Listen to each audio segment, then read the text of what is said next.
a whole list of dating behaviors, if you want to call it bad, have developed that if you might, if you know what's going on, it might help you deal with it a little easier.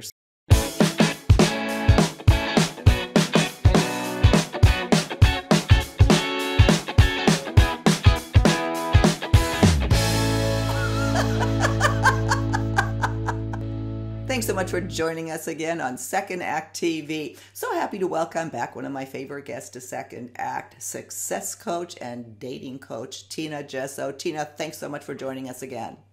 You're very welcome. It's just a blast, and I really look forward to our chats. I do too. You have such a positive attitude, especially to online dating, which a lot of people do not, including the experts.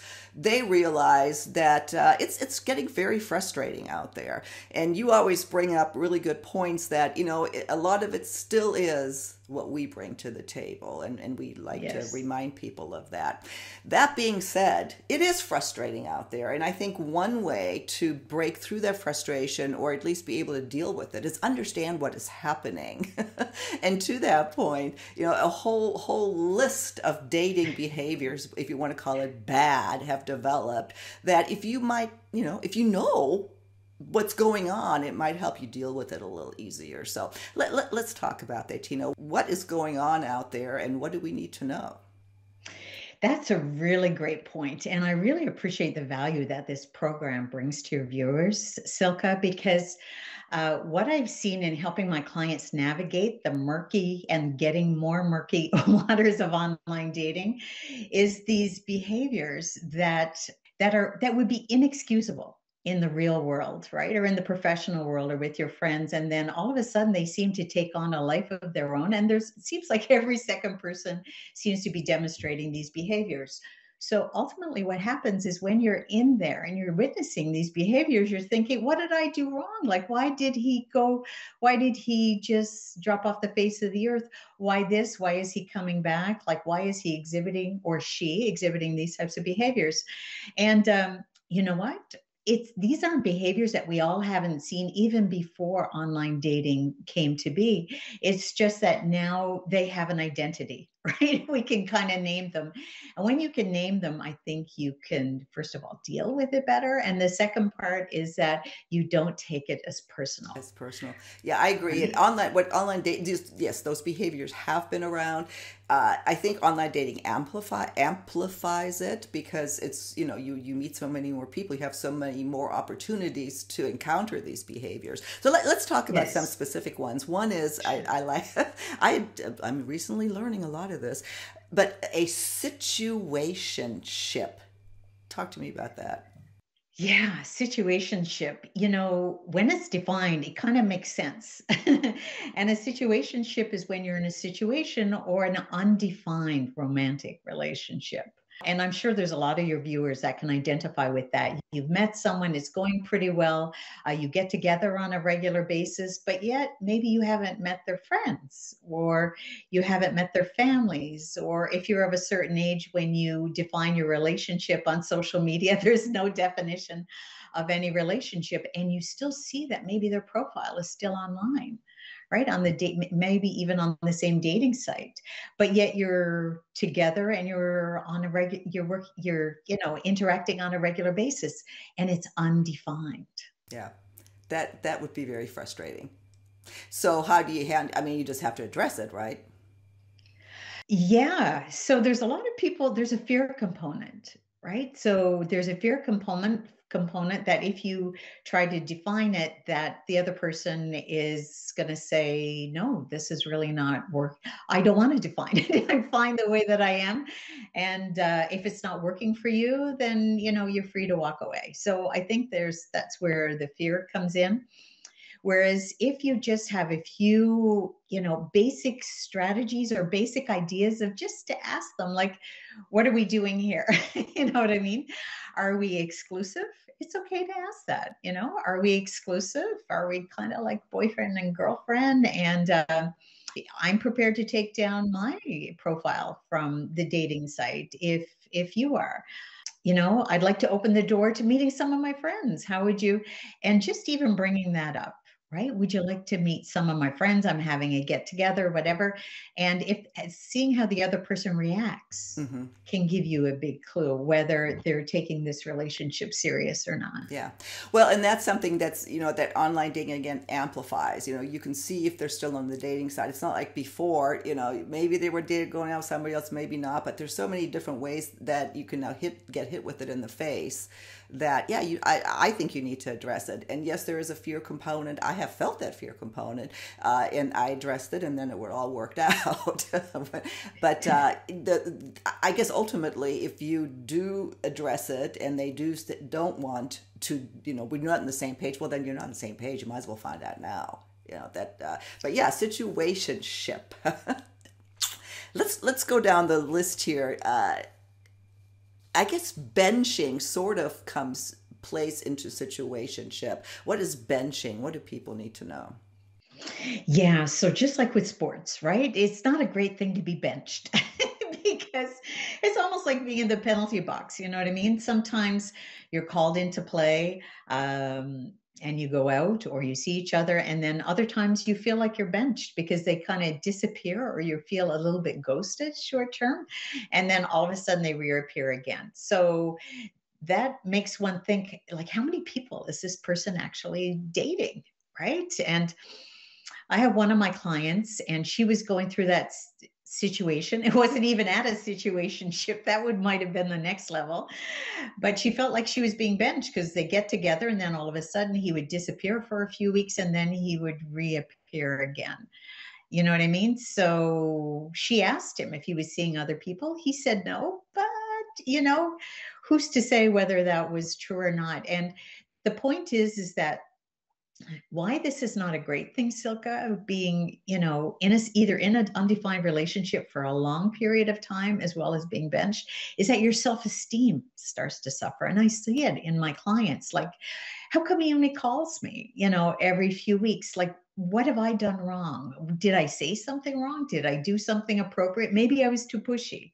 Right? When you feel yourself going down that rabbit hole of asking those types of questions, that's when you know you got to step aside and really look at this seriously. Is this serving you or not? And I just want to follow up on something which I think is super important. Going back to your point a few minutes ago of, walking away from a situationship, the faster that you move away from someone that's not good for you, that leaves your mind and your heart open to meeting someone that is good for you and gets you there faster than if you suffer through or endure, the situationship or the benching longer than you have to. Exactly. Well, and sometimes if you step away, that, gets the other person, snaps them out of whatever they're into that they need to be snapped out of. I mean, that Right. can happen too. The point, Good point. I think the point that we're both saying though is you can't stay in that. It doesn't, it doesn't get you anywhere. You have to address it. Now, here's where I get confused. Okay, so now there's breadcrumbing, orbiting, zombieing. How are they different? I know we've talked about breadcrumbing in another segment where, you just toss little bits to keep you, to keep you interested. But I hadn't heard orbiting and zombieing. Let's talk to me about that. Yeah. So just to finish off in breadcrumbing for a second, it's like leading somebody on, right? And just giving them enough interest in order to keep them, on the line, so to speak. It's like fishing, right? Just let them go for a while, then pull them back in, let them. And again, I've had clients that have gone through this, and the time that you waste and the soul searching that you do as to what you're doing right or wrong, like we said a few minutes ago, is a colossal waste of time. And in all probability, that person probably has a lot of other lines out there in the water at the same time. But orbiting, it's just, it just drives people crazy. So let's say you've approached someone or they've approached you. It seems pretty interesting. And then all of a sudden they're not there anymore. Maybe you've been on a date already and you've had that initial contact. And they said, yeah, we're interested. And like, I'm interested. Let's, I'll be in contact, but they don't. But yet they're liking your posts on social media, Instagram, Facebook, LinkedIn, whatever it is. And when you reach out to them, because seems like they're coming back again, just to show them maybe the door is still open a little bit, they don't reply. right? But they continue to like your stuff and follow you on social media. It's really interesting why people would do that. That would really be frustrating. That you Yeah. don't, yes. That, and well, and again, that's something that we only have since social media. We didn't have that before, I don't think. Yeah, yeah, exactly. But to your other one, zombieing, it resembles a little bit benching in the sense that it's like ghosting, right? So somebody disappears, even though you've been in the middle of it. They could ghost you in the middle of a conversation or after the first or second, or maybe the seventh or eighth date. Who knows? All of a sudden, they're not responding anymore and they've basically disappeared. So a zombie is someone who disappears, who's become a ghost, and then all of a sudden they rise from the dead, just like the zombies. Right? And they come back and they approach you again. And it's just like, hey, like nothing ever happened. Nothing happened. Right? Let's get it going again. So That's you have to decide whether you're going to have that conversation or not. That's funny. So ghosting, they just go away. No, you're gone without any explanation. Orbiting, they're gone without any explanation, but then they orbit around you and click and like and this and that. They're kind of hovering without making a connection. And then zombieing, they're gone. And then they come back and nothing happened. So I'd be, has anything like this happened to you? I'd be interested in hearing. Yeah, actually, it has one connection, which was absolutely amazing, like an amazing guy. We had gone on several dates. He even drove me to the airport. So I'm going before I went on a vacation. Now, when I got back, he completely ghosted me, right? I reached out, I said, I'm back. And then he just disappeared. He said, welcome back. I never heard from him again, except for about 8 months later. And he reached out and he said, yeah, I'd be interested in getting together with you again. And what are you up to? Like, Yeah. Really? And then when I started asking him a few questions, he disappeared again. So off the radar once again. It's just like they're not comfortable with getting to the truth and really saying truthful. And it's okay if they were off dating other people. Really, it's better to be truthful, and then you could better deal with it and make your choices. Right. Well, it's an interesting topic, and I know again that so many reviewers, I know there's such frustration out there, and maybe, again, by understanding what is going on, this is happening to other people. Not that that makes it right or whatever or wrong, but it brings awareness to it, because let's face it, online dating is here to stay. I mean, the online world is here to stay.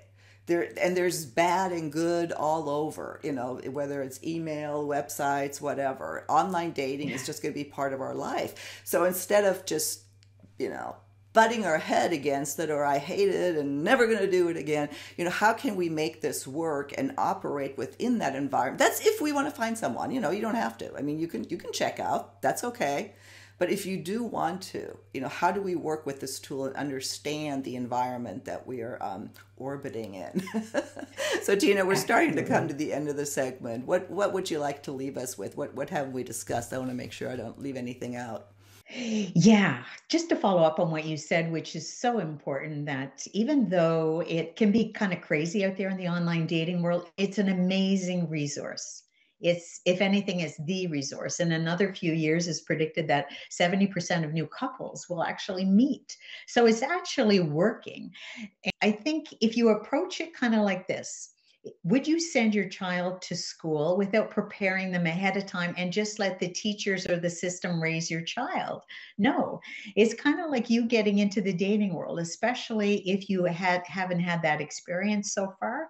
So preparing yourself by knowing the terms, developing the mindset, and managing getting ready. Of course, your profile, once again, you can't say that too many times, having the right pictures and, having a beautifully balanced profile, being aware of, what you're looking for, what your deal breakers are, and being aware of these types of behaviors so that you don't waste your time, having your own questioning yourself, right, as to whether you're doing something wrong during all of this, so you can manage your expectations and move beyond it quickly. Right. right? It's about having the right strategy and not spending so much time. Number one cause of dating burnout, Silka, is people spending too much time and with very little results. The average person spends about 10 to 12 hours a week. If you cut it down to maybe like a half an hour a day at the end of your day, that will go a long way as well to managing your expectations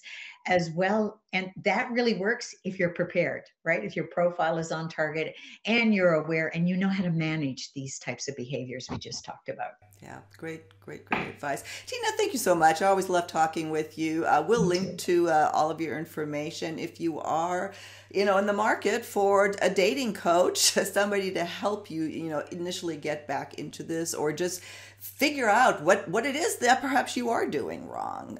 Give Tina a shout. She's terrific. So Tina, thank you again, and I look forward to seeing you on another segment of Second Act TV. Thank you. Goodbye, everyone.